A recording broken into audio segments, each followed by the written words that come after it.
Þegar manni vantar pening þá getur maður snúið sér til lánastofnana eins og banka eða annarra fyrirtækja sem veita lán eða til foreldra sinna eða einhver sem maður þekkir. Og í flestum tilfellum þegar maður tekur svona formlegt lán eins og í banka þá þarf maður að borga vexti.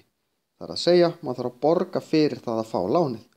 Stundum þarf maður að borga fyrir að fá lánið sérstaklega, borga lántökugjöld sem eru breytilegt eftir hvernig lánið er og svo getur maður jafnvel þurft að borga fyrir ef það þarf að afla einhverja gagna út af láninu.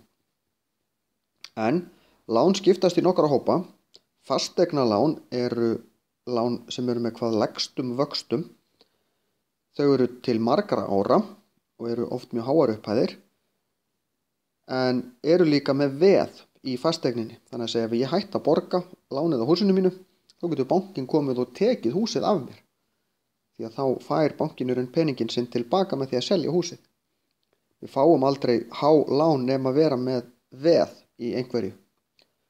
Síðan eru til bílalán, þau eru yfirleitt með mun hærri vöxtum, yfirdráttarlán sem eru með hæstum vöxtum sem er bara í raun leyfi til þess að taka meira út af reikningunum okkar heldur en bankareikningunum heldur en erðar.